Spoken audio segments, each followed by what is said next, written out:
하셨나요? 조금만 하셔야 되는데 많이 하시면 안 되는데 저는 굶었습니다. 예? 예? 굶어야 강의가 잘 되니까요. 예. 여러분도 좀 굶어야지 수업이 더 잘 들어오는데. 밥심으로 살아.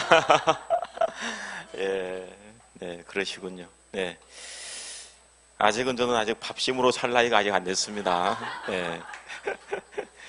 예.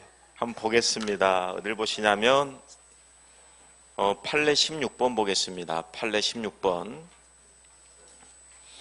판례 16번, 거기는 일부 무효, 일부 취소에 관한 내용들입니다. 앞에 한번 봐보세요. 우리가 수업 시간에 일부 무효 법리 공부했잖아요.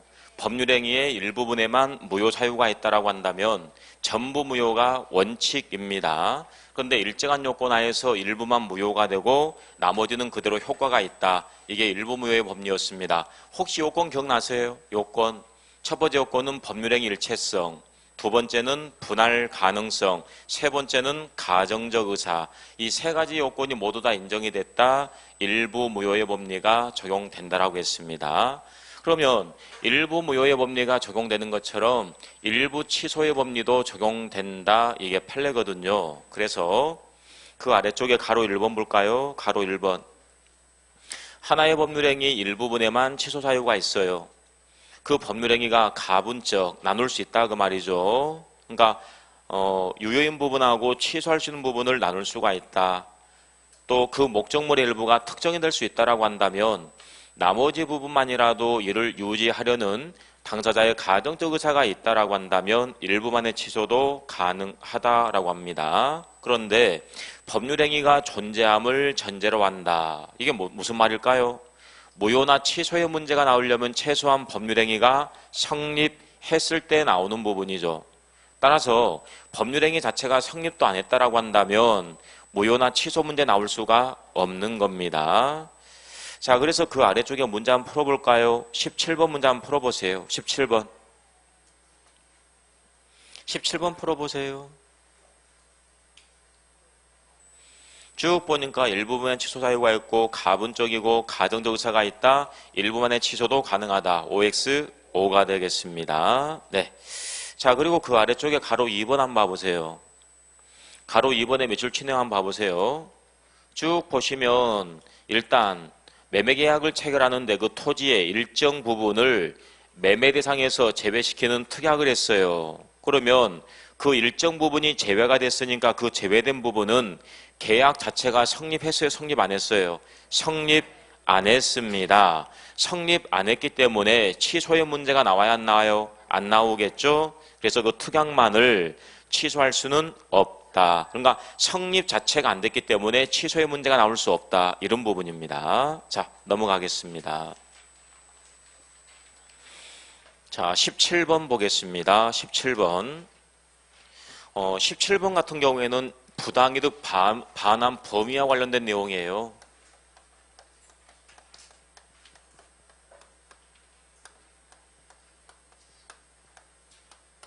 일단 부당이득 반환 문제는 언제 나오는 거냐면 계약관계가 무효 또는 취소가 됐을 때 나오는 거죠. 계약관계가 취소 또는 무효가 됐을 경우에 부당이득 반환 문제가 나오는데 어느 범위까지 반환을 해야 될 거냐? 반환 범위가 문제가 되는데요. 반환 범위와 관련해 가지고 우리 민법의 규정은 딱 두 가지밖에 없어요. 첫 번째 746조에 관한 748조죠. 748조 그리고 746조인가요? 48조 맞습니까? 네. 혹시 거기 나와 있어요? 아, 그렇군요.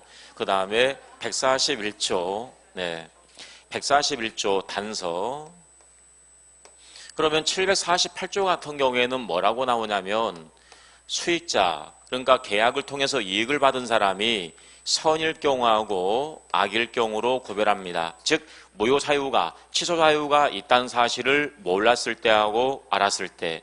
따라서 선의의 수익자 같은 경우에는 남아있는 이익만 돌려주면 되는 겁니다. 그래서 현존 이익만 돌려주면 되는 거예요. 현존 이익 반환이다.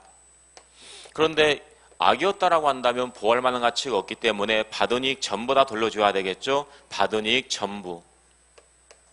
뿐만 아니라 만약 받은 것이 금전이다. 뭘 붙입니까? 이자를 붙이는 거고 플러스 손해가 있다. 손해까지 다 배상해 줘야 된다라고 했습니다. 그래서 악일 경우는 책임이 상당히 무겁습니다. 그런데 141조 단서에 가게 되면 이게 이제 특별 규정인데요. 그러니까 이건 이제 일반적인 규정이고요. 이게 특별 규정인데 뭐에 대해서 특별 규정을 두고 있냐면 행위 능력이 없는 사람. 그렇죠. 이걸 우리는 뭐라죠? 제한 능력자다라고 해요. 제한 능력자. 그럼 행위 능력이 없는 사람은 보호 가치가 있다는 거죠. 사회적 약자이기 때문에. 그래서 특별히 보호를 하기 위해서 뭐라고 나와 있냐면 선악의를 불문하고 현존이익만 돌려주면 된다라고 합니다. 이렇게 나와 있어요. 그런데 이제 문제가 되는 부분은 좀 전에 그랬습니다. 무효나 취소일 때 부당일반한 문제가 나온다라고 했어요. 그래서 제한 능력을 이유로 뭐 하는 건데요? 취소하는 거예요. 그러면 언제 또 무효가 나오겠습니까? 가장 대표 의사 능력이 없다 이거예요. 의사 능력이 없는 사람 의사 무능력자네요.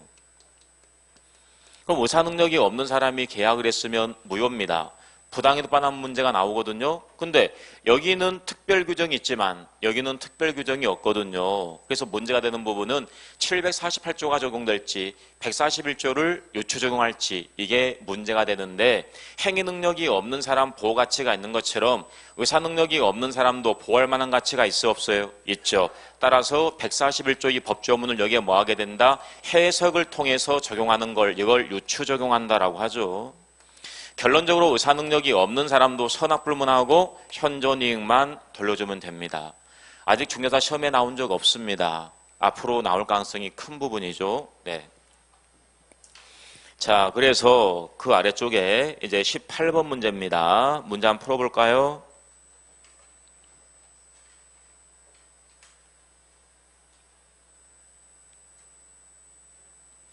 의사능력 흠결을 이유로 무효가 된 경우에 유추 적용돼야 된다. 맞습니까? 네, 맞습니다. 자, 그리고 제5장 법률행위 부관에 관한 문제가 나와 있네요. 조건과 기한에 관한 문제가 되겠습니다. 먼저 판례 1번입니다. 판례 1번 같은 경우에 밑줄친 내용에서 첫 번째 키워드는 효력. 조건과 기한이라는 것은 법률행위 성립의 문제가 아니라 효력의 문제입니다. 그 다음에 장래, 그 다음에 불확실. 이게 바로 조건이거든요. 그럼 봐보세요. 여러분들이 좀 이걸 좀 알고 가셔야 돼요. 갑과 을이 만나서 계약을 체결합니다. 계약. 그리고 이 계약을 체결하면서 여기에 조건을 붙이는 거죠. 조건을 붙이는 겁니다. 그러면 이 조건이라는 것은 계약하고 일체로서 하나로 취급되는 겁니다. 그럼 제가 뭐라고 했냐면 이 계약을 법률행위다라고 했잖아요. 법률행위. 그러니까 이 계약 법률행위로 볼 수가 있고요. 이 조건이라는 것은 법률행위하고 하나로 취급되는 거거든요. 그러면 이 법률행위 같은 경우에는 반드시 뭐가 필요한데요? 의사 표시가 있어야 된다라고 했잖아요. 이 법률행위 같은 경우는 반드시 의사 표시가 있어야 된다라고 했어요. 네. 그러면 조건도 마찬가지입니다. 법률행위하고 하나로 취급되는 거니까 조건으로 인정이 되려면 의사 표시가 있어야 된다는 거죠. 조건으로 하려고 하는 의사 뿐만 아니라 이게 밖으로 표시가 됐을 때 조건으로 인정이 된다는 거예요. 이게 조건으로 되는 거죠. 따라서 조건으로 하려고 하는 의사는 있습니다. 근데 이게 표시가 안 됐습니다. 표시가 안 됐다라고 한다면 이거는 조건이 될 수 있어요? 없어요? 없습니다. 단적은 뭐에 불과하다? 동기에 불과한 거죠. 내면에 머물러 있으니까 그건 동기에 불과한 거죠. 네, 이렇게 진행이 됩니다. 자, 그래서 그 아래쪽에 밑줄친 내용의 키워드는 조건 의사와 표시가 필요하다. 따라서 조건 의사가 있더라도 외부에 표시되지 않으면 동기에 불과합니다. 조건될 수가 없습니다. 그래서 그 아래쪽에 2번 풀어보세요. 표시되지 않으면 동기에 불과하다. 부관이 될 수가 없다. 맞습니까? 네, 5가 되겠습니다. 네. 자, 그리고 판례 2번 보겠습니다. 판례 2번. 판례 2번에 보시면 조건부 법률행위에 있어서 조건의 내용 자체가 불법적인 것을 여러분들 조건의 내용 자체가 불법적이다. 이걸 뭐라 하죠? 불법 조건이다라고 하잖아요. 그래서 무효일 경우에는 조건을 붙이는 것이 허용되지 아니하는 법률행위에 조건을 붙이는 경우 조건만 분리해서 무효로 할 수는 없고 법률행위 전부가 무효가 된다. 그러니까 이거죠. 앞에 한번 봐보세요. 여기 보니까 법률행위가 있어요. 조건이 붙어 있습니다. 그래서 이 법률행위하고 조건은 하나로 취급된다라고 했어요. 근데 이 조건이 무슨 조건이다고요? 불법 조건이다고요. 불법 조건이다라고 한다면 이 조건만 떼낼 수가 있어요? 없어요? 없다니까요. 하나로 되는 거니까. 따라서 법률행위 전부가 무효가 되는 겁니다. 따라서 만약에 시험 지문에 조건만 무효가 된다, 틀리는 겁니다. 자, 그래서 4번 문제 한번 풀어보세요.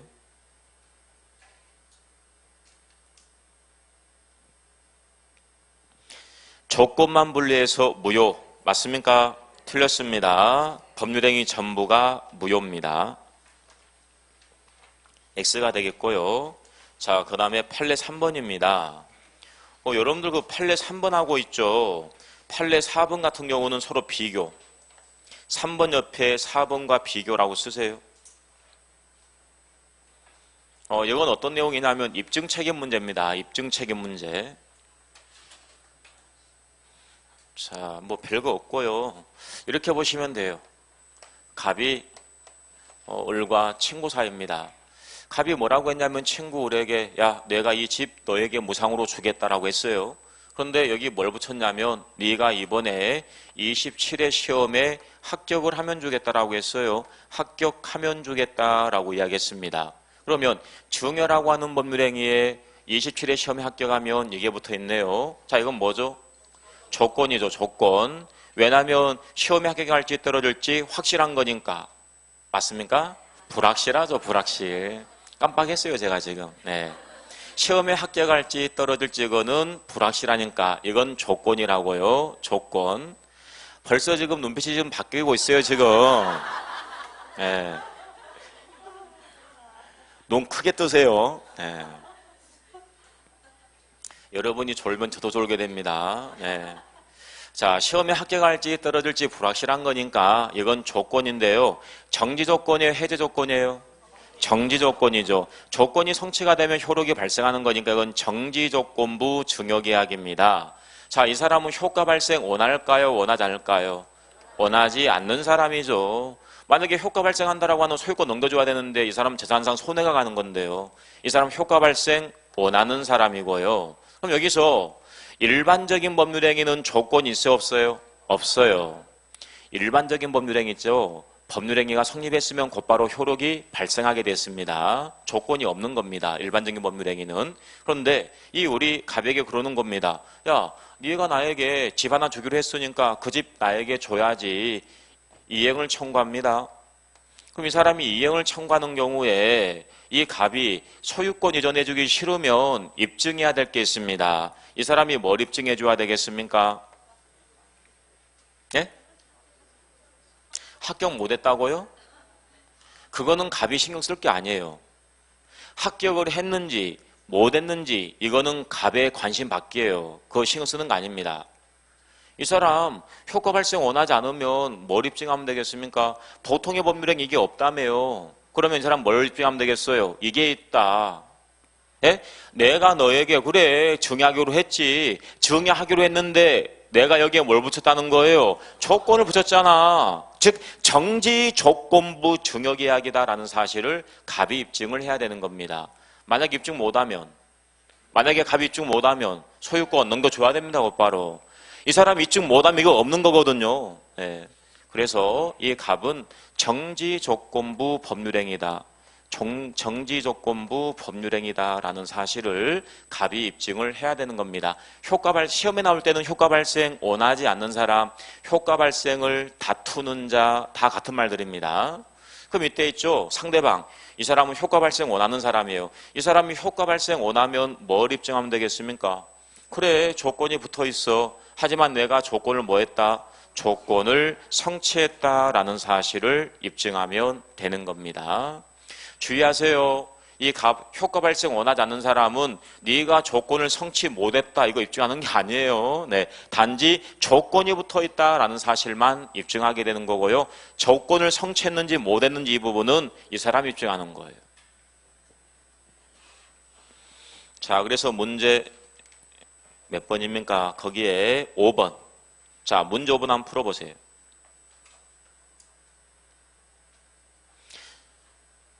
문제를 빨리빨리 푸세요. 빨리 보는 연습을 해야 됩니다. 자, 5번 문제 키워드 뭐가 보이세요? 정지조건부 법률행위에 해당한다는 사실. 앞에 보세요. 그럼 여기서 지금 뭘 물어보는 건데요? 이거예요? 이거예요? 이거잖아요, 이거. 정지조건부 법률행위에 해당한다. 이거는 누가 입증해야 되겠어요? 효과 발생 원하지 않는 자. 다른 말로 효과 발생 다투는 자. 거기서 뭐라 했어요? 효과 발생 다투는 자가 입증을 해야 된다. 맞습니까? 네, 맞습니다. 자, 그 다음 판례 4번에서 문제 한번 볼까요? 7번 문제 한번 봐보세요.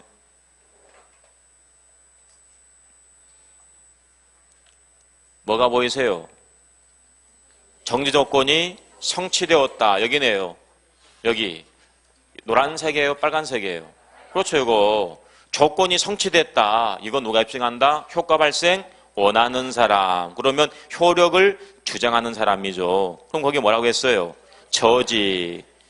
그렇죠. 틀렸네요. 효과 발생 원하는 사람이 입증하는 거죠. X가 되는 겁니다. 네. 자, 이제 우리 민법 총칙 마무리했고 이제 물권법 들어가겠습니다. 60페이지네요. 60페이지. 자, 먼저 판례 1번이네요. 판례 1번. 판례 1번은요, 물권적 청구권에 관한 내용이에요. 물권적 청구권에 관한 내용. 제가 예전에 이거 이야기했습니다. 일단 물권적 청구권이 나오려면 뭐가 존재해야 되겠어요? 그렇죠. 이게 있어야죠. 이게 없으면 물권적 청구권 자체가 나올 수가 없는 거예요. 그래서 일단 기본적으로 물권이 존재해야 되고요. 이 물권이 침해를 받았거나 침해받을 염려가 있을 때만 나오는 겁니다. 그 말은 물권이 존재하고 있다 이 자체만으로 당연히 나오는 건 아니고요. 어떤 상황이 됐을 때 나오는 건데 그 상황은 두 가지. 침해를 받았거나 침해받을 염려가 있을 때도 나옵니다. 그 말은 현실적인 침해가 없어도 나온다는 거죠. 침해할 염려가 있다 나오는 겁니다. 그러면 이제 물권적 청구권이 나오는 거죠. 그래서 제가 그랬잖아요. 물권이 없으면 이게 존재할 수가 없기 때문에 이게 주가 되는 거고 이게 종이 되는 거죠. 주와 종은 서로 운명을 함께하는 거죠. 따라서 분리해서 양도할 수 있어요? 없어요? 없습니다. 물권이 넘어가게 되면 이것도 따라가는 겁니다. 만약에 물권이 사라진다 이것도 사라지는 겁니다. 이렇게 보시면 되는 거죠. 자, 그래서 그 판례 1번에서 밑줄 친 내용 맨 아래쪽에 보시면 일단 소유권을 상실한 전 소유자. 일단 소유권을 상실한 전 소유자. 이 사람 더 이상 물권자가 아니죠. 더 이상 물권자가 아니기 때문에 물권호 청구권에 의한 방해 배제를 청구할 수 있다 없다? 없다. 뿐만 아니라 물권하고 물권호 청구권을 분리해서 양도할 수 있어요? 없어요? 없다라고 했죠. 자, 1번 문제 한번 풀어보세요. 자, 키워드 잡으세요. 키워드가 뭔데요? 소유권을 상실한 전 소유자. 이 사람 더 이상 물권자가 아니기 때문에 물권적 청구권에 의한 방해배제 청구할 수 없다. 5가 되겠네요. 네. 자, 그렇게 좀 봐두시면 될 것 같고요. 그 다음에 그 판례 2번 있잖아요. 판례 2번은 여러분이 한번 봐두시고요. 그 다음에 판례 3번 보겠습니다. 판례 3번. 판례 3번 보시면 합의 해제 문제가 나와 있네요. 자, 보세요. 이거는 이겁니다.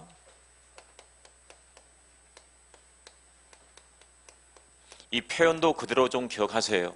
원인행위의 실효. 원인행위가 있는데 이 원인행위가 실효가 됐다는 거예요. 효력이 상실됐다는 거예요. 원인행위 하게 되면 가장 대표가 매매계약입니다. 네, 매매계약. 매매계약 예를 들면 효력이 실효가 됐다. 효력이 없어졌다. 그러면 가장 대표 이거 생각하시면 되겠죠. 네, 해제, 합의 해제, 무효, 취소.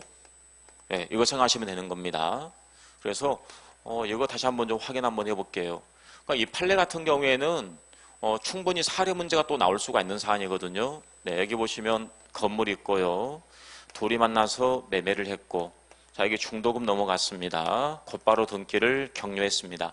잔금은 한 달 뒤에 지급하기로 약속을 했어요. 일단 이 사람 등기했으니까 소유권을 취득했다는 거예요.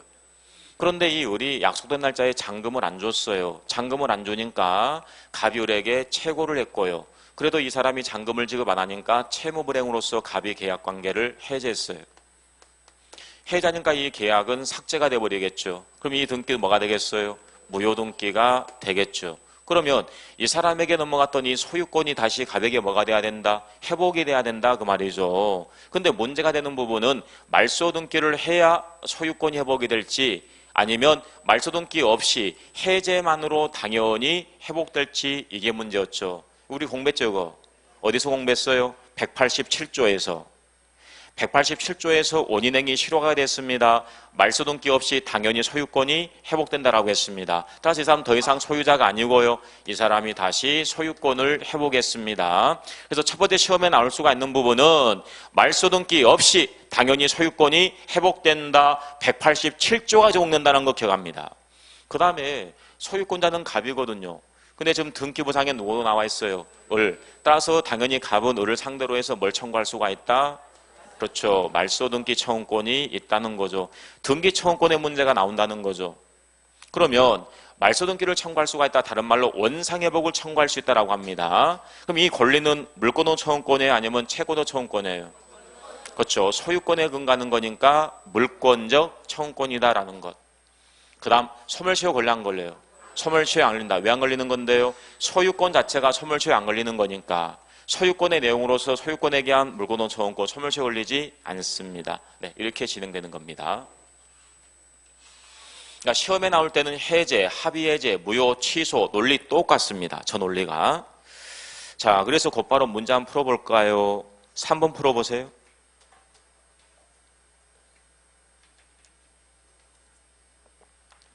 자, 그 지문을 쭉 보다 보니까 눈에 뭐가 들어옵니까? 합의해제 잡아내야 되겠죠? 합의해제. 그래서 말소등기를 청구한다. 소유권에 기해서 청구하는 거니까 뭔데요? 물권의 청구권 맞죠? 그 다음 4번 풀어보세요. 마찬가지죠. 뭐가 보이세요? 합의해제. 등기를 요한다. OX, X가 되겠죠? 등기 없이 당연히 회복되는 겁니다. 자, 그 다음 판례 4번이네요. 판례 4번 같은 경우에는 혼동에서 나오는 문제인데 이렇게 보시면 됩니다.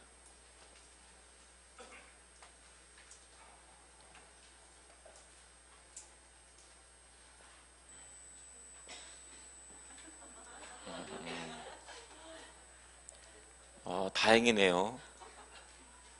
네, 다행이에요 보니까. 조금 더 해도 되겠어요 보니까. 네, 조금 더 해도 되겠다고 보니까. 자, 여기 보니까 집이 하나 있어요. 주택. 둘이 만나서 임대차 계약을 체결했고요. 이 사람은 임차인이에요. 그래서 임차권을 가지고 있는데요. 주택인도 플러스 주민등록이라는 대항 요건을 갖추고 이 집에 살고 있는 겁니다. 네. 그런데 이 임차인이 소유권을 취득했어요. 이 집주인이 집 팔겠대요. 오케이, 내가 사겠다. 이 사람이 소유권 취득했어요. 그럼 자기 집에 임차권 필요 있어 없어요? 없죠. 임차권 당연히 소멸되는 겁니다. 이게 혼동이거든요. 그런데 만약에 임대차 계약이 먼저 체결됐고요. 그 다음에 병이 나중에 뭘 갖고 들어왔냐면 저당권 갖고 들어왔어요. 이제 저당권이 들어왔고요. 그리고 나중에 소유권을 취득했다는 거죠. 그러면 여기보다 지금 후순위가 있잖아요. 이 사람은 임차인이고 임차권보다 후순위 저당권이 있네요. 만약에 임차권이 소멸된다라고 한다면 누구 이익을 침해하는 겁니까? 을 이익을 침해하는 거예요. 만약에 임차권이 살아있어요. 그러면 저당권자 경매 넣었어요. 이 임차인 경락인에게 대항할 수 있어 없어요? 있잖아요. 근데 만약에 날아간다 대항할 수 있어 없어요? 없잖아요. 만약에 소멸된다라고 한다면 이 임차인 이익을 침해하는 겁니다. 따라서 만약에 없다 소멸됩니다. 근데 만약 후순위가 있다 소멸 안 되는 겁니다. 같이 가야 됩니다. 그래서 그 아래 5번 문제 한번 풀어볼까요?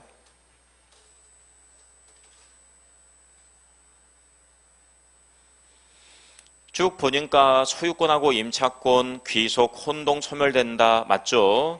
그런데 보니까 임차권 대항력 갖춘 다음에 뭐가 들어왔어요? 저당권, 임차권 소멸 안 한다. 5가 되겠네요. 자, 넘어갑니다. 자, 이제 제2장에 등기 관련 판례가 나와 있습니다. 등기. 자, 판례 1번 볼까요? 자, 판례 1번 먼저 시작되는 부분을 동그라미 일로 하세요. 등기는 물권의 효력 발생 요건이고 전속 요건은 아니다. 거기까지 해서 동그라미 1. 그 지문이 그대로 시험에 뜨기도 합니다. 등기라고 하는 것은 물권 변동의 효력 발생 요건이지 전속 요건은 아닙니다. 따라서 그 등기가 원인행위 없이 거기를 동그라미로 합니다. 등기가 원인행위 없이 말소가 되었습니다. 적법 말소예요, 불법 말소예요? 불법 말소가 되겠죠. 물권의 효력에 아무런 변동이 없다. 그 말은 물권 소멸합니까? 소멸 안 합니까? 소멸 안 한다. 그 말입니다. 그래서 그 아래 문제 한번 풀어볼까요? 1번 풀어보세요.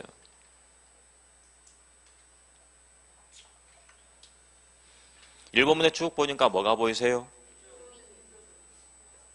위조 다음에 그렇죠. 원인행위 없이 말소가 됐다. 그럼 적법 말소, 불법 말소예요. 불법 말소가 되겠죠. 저당권 소멸이 되면 안 되겠죠. 그래서 소멸되는 것은 아니다. 5가 되겠네요. 그 다음 2번 풀어보세요. 전속요건 아니죠. 따라서 불법 말소가 됐을지라도 물권의 존속에 아무런 영향이 없다. 이렇게 나오기도 합니다. 5가 되겠네요. 네. 그 다음에 판례 2번이에요. 판례 2번 같은 경우에는 여러분이 이렇게 좀 비교하시면 된다라고 했어요. 자, 첫 번째. 자, 여기 보니까 건물이 하나 있고요. 이 을이 아무런 법률상 원인관계 없는데 위조를 한 거예요. 그리고 등기를 가져갔습니다. 자, 그리고 두 번째. 자, 둘이 만나서 매매를 했습니다. 매매. 그리고 매매 대금을 다 완납을 했어요. 그런데 이 매도한 사람이 이전 등기를 안 해주는 거예요. 이전 등기 안 해주니까 이 을이 소송을 제기한 게 아니라 등기 관련 서류를 다 위조해서 자기 앞으로 등기를 가져갔던 사건입니다. 실제 판례입니다. 실제 사건인데요. 자, 1번하고 2번의 공통점이 뭔데요? 위조해서 등기했다. 위조해서 등기했다. 절차가 잘못됐다 그 말이죠. 근데 차이점이 있죠. 여기는 원인관계 없어요. 여기는 원인관계가 있잖아요. 그러면 여기서 보시는 것처럼 매매를 했습니다. 대금을 다 지급했습니다. 이 을이 뭐가 되는 건데요? 실제 소유자. 따라서 이 등기는 실체관계에 부합하기 때문에 유효등기, 무효등기, 유효등기로 보겠다는 거예요. 근데 여기 같은 경우는 아무런 원인관계가 없으니까 이 사람이 실제 소유자 아니거든요. 유효등기, 무효등기, 무효등기 이렇게 되는 거예요. 그러니까 여러분들이 시험 볼 때 보게 되면 위조란 말이 딱 등장하게 되면 특별한 말이 없으면 1번일까요? 2번일까요? 1번입니다. 1번. 그러니까 특별한 말이 없이 그냥 위조란 말이 나오면 원인관계 없다 그 말이에요. 네. 그래서 1번, 2번 같이 비교해서 보시면 됩니다. 그래서 판례 2번 같은 경우에는 적법하게 매수했다. 근데 위조했다. 여기입니다. 판례 2번 있잖아요. 이거라고 이거요. 그래서 그 등기는 유효등기 이렇게 된 겁니다. 자, 그리고 판례 3번이에요. 판례 3번 같은 경우에는 표제부 등기 유용 X라고 쓰세요. 판례 3번 옆에다가 표제부 등기 유용 X. 표제부 등기 유용은 인정이 안 된다. 이게 판례거든요. 표제부 등기 유용 X. 이게 무슨 말이냐면 여러분이 뭐 등기부 시간에 다 공부하고 있는 내용인데요. 여기 보니까 건물이 있네요. 자, 건물 있고요. 이 건물에 지금 등기부가 있단 말이에요. 등기부. 그런데 이 건물이 멸실돼 버린 거예요. 건물이 멸실됐고요. 그 자리에 똑같은 건물을 지었어요. 그 자리에 똑같은 건물을 지었다고요. 그러면 기존에 멸실됐던 이 건물 등기부를 새로운 건물 등기부로 쓸 수가 있느냐 이게 문제죠. 할 수 있어요? 없어요? 이건 안 된다라고 합니다. 판례에 하면. 그래서 곧바로 문제 한번 풀어볼까요? 4번 한번 풀어보세요.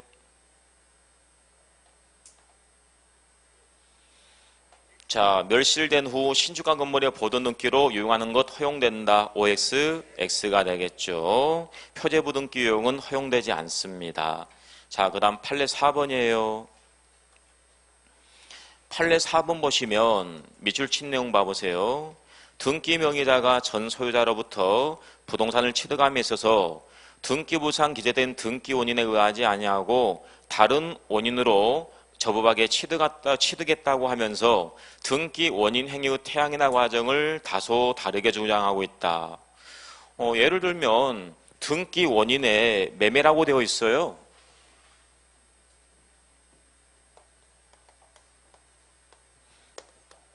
등기부를 떼어봤어요. 등기부를 떼어봤더니 소유자가 맨 처음에 갑이었는데요. 소유자가 을로 바뀌어 있는 거예요. 그리고 여기 등기 원인에 봤더니 증여라고 나와 있어요. 증여라고. 그런데 이 둘 사이에 지금 소유권 분쟁이 생긴 겁니다. 그래서 갑이 을에게 야, 내가 너한테 증여한 적이 없는데 왜 너 앞으로 등기가 돼 있어? 하니까 이 을이 내가 너한테 증여받은 게 아니라 내가 예전에 너한테 돈 주고 샀잖아.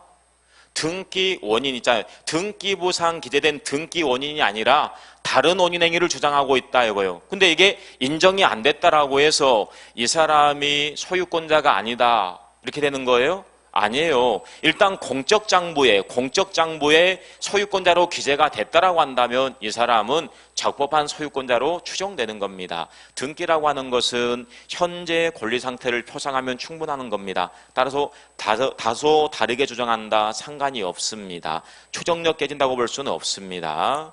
문제 한번 풀어볼까요? 5번 한번 풀어보세요.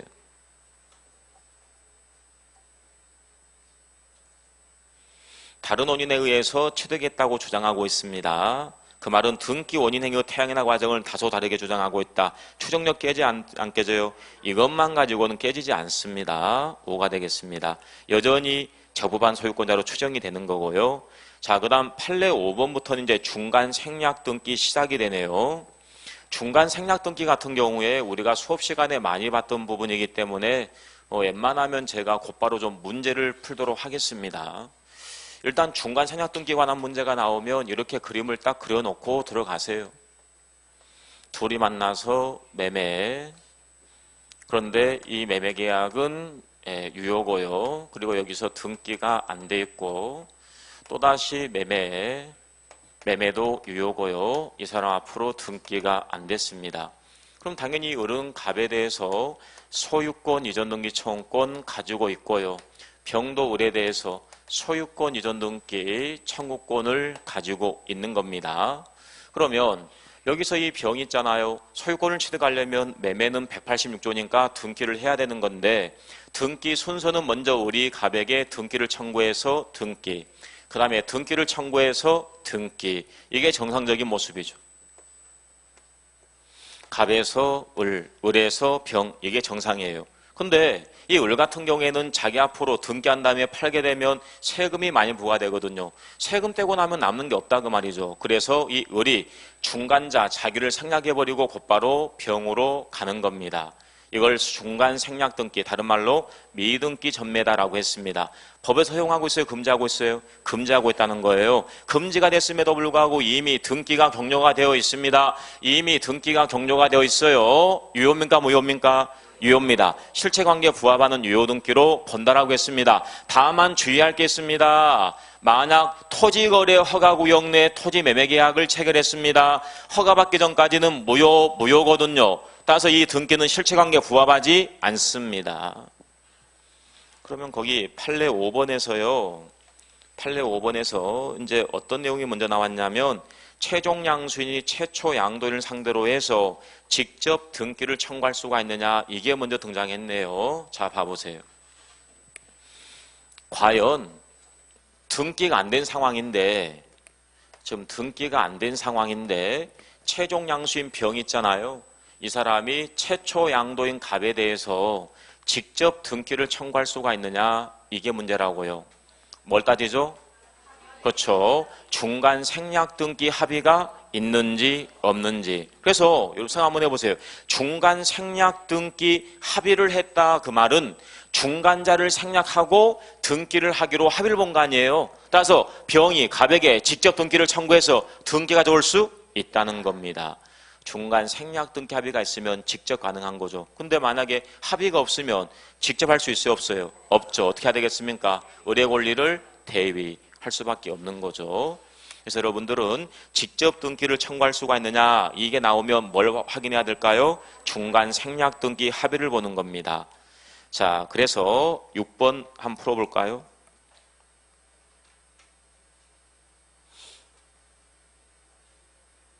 키워드가 뭔데요? 합의가 있다고요. 합의가 있으니까 직접 청구할 수 있다. 5가 되겠죠? 7번 풀어보세요.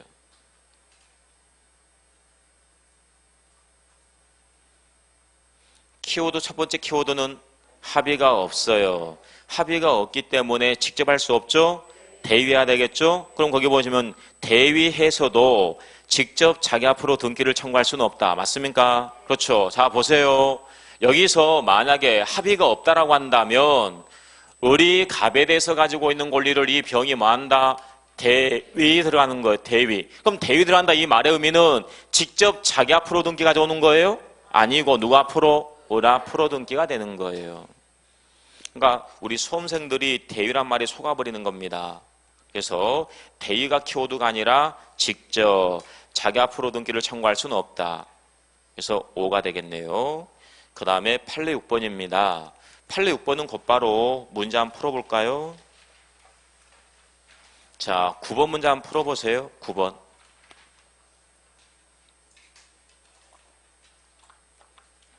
뭐 볼 거 없습니다. 이거 키워드가 뭔데요? 토지거래 허가구역 끝난 겁니다. 네, 중간 생략 등기가 격려가 되어 있습니다. 유효다. OX, X가 되겠습니다. 네. 자, 그리고 그 아래쪽에 있죠? 판례 7번입니다. 판례 7번 같은 경우에는 옆에다가 8번과 함께라고 쓰세요. 8번과 함께. 그런 다음에 아래쪽 13번 문제 한번 풀어보세요.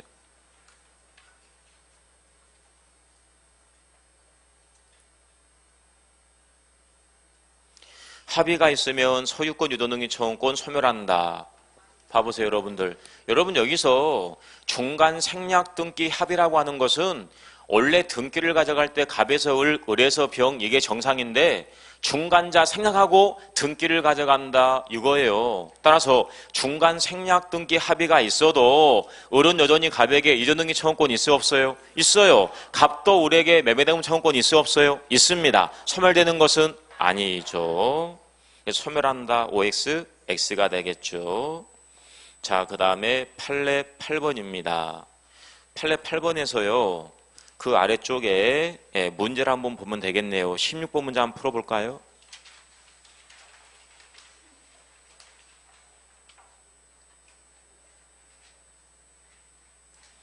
매매대금 청구권 행사가 제한된다. 중간 생략 등기 합의가 있으면 매매대금 청구권 행사가 제한되는 거예요? 자, 보세요. 중간 생략 등기가 있습니다. 중간 생략 등기 합의가 있습니다. 을, 갑에 대해서 이전등기 청구권 행사할 수 있습니다. 갑도 을에 대해서 매매대금 청구권 행사할 수 있습니다. 제한되는 것은 아닙니다. 그래서 제한된다. X가 되겠네요. 그 다음 이것도 이제 그 아래쪽에 있는 내용도 이거 있죠. 갑과 을과 병 3자 간의 중간 생략 등기 합의를 봤어요. 합의를 봤는데 이제 이 갑이 을에게 그러는 겁니다. 야, 매매대금 좀 올려줘. 그래서 을이 어쩔 수 없이 이제 갑의 요구를 들어줍니다. 매매대금을 인상해줬어요. 대금을 인상을 해줬습니다. 애초에 둘이 만나서 매매계약을 체결했는데 매매대금은 2억 원이었습니다. 근데 2억 원은 다 지급했거든요. 근데 매매대금 인상했어요. 인상. 예를 들면 2천만 원을 인상했습니다. 근데 아직 이 인상분은 을이 갑에게 지급 안 했거든요. 이 상황입니다. 보통 실제 중간생략 등기가 되게 되면 이런 문제 생겨요. 왜냐하면 보통 이 둘 사이에 2억의 계약이 체결됐는데 이 을이 차액을 남기려고 또 계약하는 거 아닙니까? 예를 들면 3억의 계약을 체결했어요.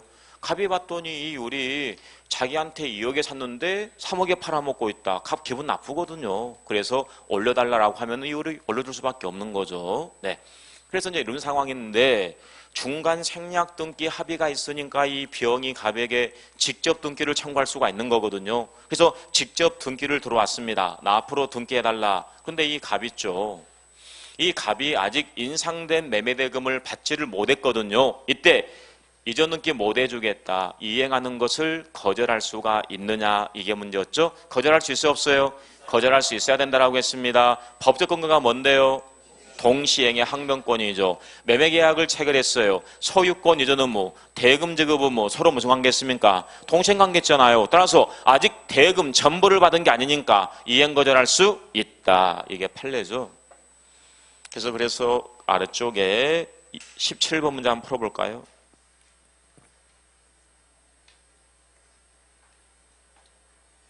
키워드만 딱 잡으세요. 쭉 가다 보니까 합의, 그 다음에 대금 인상, 그 다음에 인상된 매매대금 지급하지 않았음을 이유로 해서 이행을 거절할 수 있다 없다? 있다. 5가 되겠죠. 동시행의 항변권에 의해서 거절할 수 있는 겁니다. 넘어갑니다. 자, 판례 9번입니다. 판례 9번 같은 경우에는 이런 내용입니다. 자, 갑이 이 건물에 대해서 을과 매매를 했고요. 자, 소유권 이전 등기 청구권 가지고 있네요. 소유권 이전 등기 청구권은 채권이거든요. 채권. 따라서 이 채권을 양도할 수가 있겠죠. 그래서 채권을 양도받은 이 양수인이 갑을 상대로 해서 직접 등기를 청구할 수가 있느냐, 이게 문제가 되는데 이 을이 채권을 양도를 하는데 이 갑이 있죠, 동의를 안 해주는 겁니다.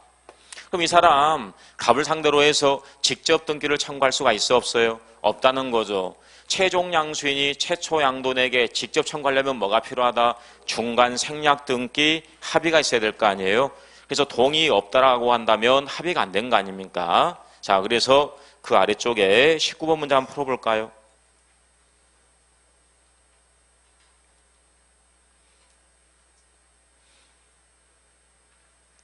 쭉 가다 보면 키워드 뭐가 보이세요? 동의하지 않고 있다. 이 말의 의미는 중간 생략 등기 합의가 없다 그 말이죠. 따라서 등기를 청구할 수 없다. 5가 되겠네요. 네.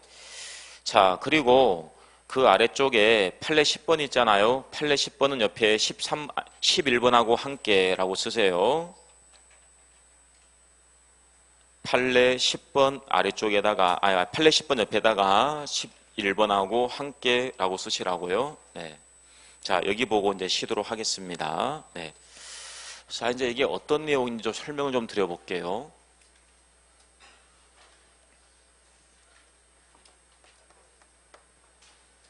오늘 상당히 오래 가시네, 보니까. 네. 자, 여기 보시면 둘이 만나서 매매를 했습니다. 매매를 했고요. 중도금 넘어갔거든요. 네, 그리고 등기를 격려를 했고요. 이 사람은 소유권 취득했어요.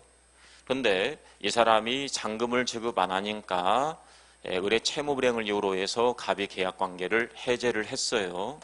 그래서 이 계약은 삭제가 됐고요. 이 등기는 무효 등기가 된다라고 했어요. 뿐만 아니라 말소 등기 없이 당연히 소유권이 회복된다라고 했죠. 이 사람이 소유권자입니다. 이 사람 더 이상 소유자가 아닙니다. 이 사람이 진정 소유자예요. 근데 등기 명의는 을로 되어 있습니다. 그래서 이 진짜 소유자 있잖아요. 자기 앞으로 등기 명의를 회복하는 방법입니다. 진정 소유자의 등기 명의 회복 방법 두 가지가 있죠. 첫 번째 뭘 청구할 수가 있습니까? 그렇죠. 소유권에 대한 방해 제거로서 말소 등기를 청구할 수가 있죠. 말소 등기 청구권 나오네요. 등기 청구권의 문제. 뿐만 아니라 뭘 청구할 수도 있어요. 진정 명의 회복 원인으로 하는 이전 등기 청구권. 이것도 가능합니까? 가능합니다. 이전 등기 청구권도 가능합니다. 여기는 말소 등기 청구권이고요. 여기는 이전 등기 청구권입니다. 형식은 좀 다르죠. 하지만 이거는 같은 겁니까? 다른 겁니까? 같은 겁니다. 목적이 같은 거죠. 등기 명의를 회복하기 위해서 말소등기나 이전등기를 청구하는 거고요. 둘 다 물권적 청구권이죠. 소유권에 대한 방해제거로서 무슨 말이냐면 이 사람은 소유자예요. 근데 등기는 을로 나와 있거든요. 소유권 행사에 방해를 받기 때문에 방해제거로서 말소등기나 이전등기를 청구하는 거죠. 방해제거로서. 결론적으로 성질, 목적 이게 다 동일한 겁니다. 형식은 다르지만 성질, 목적 다 같습니다. 목적은 등기 명의를 회복하기 위해서. 그 다음에 성질은 물권적 청구권으로서 방해제 청구권. 같은 겁니다. 같은 것. 같은 거니까 이제 이렇게 되는 겁니다. 갑은 을에 대해서 말소등기 청구권 가지고 있고 이전등기 청구권도 가지고 있으니까 갑은 둘 중에 한 가지를 선택하면 되는 겁니다. 어차피 같은 거니까. 그런데 갑이 이걸 선택했어요. 이걸 선택을 해서 을에게 말소등기를 청구했어요. 그랬더니 이 사람이 말소등기 안 해주는 거예요. 말소등기 안 해주니까 어떻게 했겠어요? 이제 소송 제기했겠죠. 이 사람이 소송을 제기했어요. 근데 하필이면 소송 제기했는데 갑이 져버린 겁니다. 패소 판결을 받았어요. 그러니까 소송이란 것은 아무도 알 수 없습니다. 네, 법정에서 입증 못 해버리면 지는 거예요. 패소 판결을 받았어요. 그러면 패소 판결을 받았을 경우에 다시 갑이 을 상대로 해서 이전등기 청구 소송 제기할 수가 있느냐 이게 문제가 되는 거예요. 과연 소송을 제기할 수가 있느냐 이게 문제가 됩니다. 제기할 수 있어요 없어요? 없는 거라고요. 이거하고 이거는 같은 거라니까요. 같은 거. 같은 거니까 한 번 제기해서 졌으면 다시 제기하면 안 되는 겁니다. 소송 경제상. 소를 제기할 사람들이 얼마나 많은데 이 사람이 똑같은 걸 또 하고 있으면 되겠습니까? 안 되겠죠. 그 말은 여기서 기판력 여기도 미친다라고 하거든요. 기판력. 이미 내려진 판결의 효력이 여기에 당연히 미친다. 왜냐하면 같은 거니까. 그래서 소송을 제기할 수 있어요? 없어요? 없다. 이렇게 되는 겁니다. 그래서 지금 제가 설명했던 내용이 10번, 11번 다 설명해 드린 겁니다. 그래서 11번에서요. 밑줄 친 내용 보세요. 말소등기에 가름해서 허용되는 진정명의 회복 원인으로 하는 이전등기 청구권과 말소등기 청구권은 어느 것이나 진정 소유자의 등기 명의를 회복하게 한 것으로서 실질적으로 목적이 목적 동일합니다. 그 다음에 두 청구권 모두 뭐예요? 소유권에 대한 방해 배제 청구권. 법적 성질이 동일합니다. 목적도 같아요. 성질도 같아요. 따라서 한 줄 내려와서 소송물은 성질상 동일한 것. 소송물은 성질상 동일한 겁니다. 따라서 소유권의 이전등기 말소소송에서 패소 판결을 받았다면 그 기판력은 후에 제기된 진정명의 회복 원인으로 하는 이전등기 청구 소송에 미치 안 미쳐요? 미친다. 미치기 때문에 더 이상 제기할 수 있다 없다? 없다 그 말이거든요. 네, 그래서 그 아래 20번 문제 한번 풀어볼까요? 소유물 방해 배제 청구권에 해당한다. 맞습니까? 그렇죠. 물권은 청구권으로서 방해 배제를 청구하는 거니까 맞는 질문입니다. 네, 잠깐 쉬었다가 들어가겠습니다. 좀 주무세요.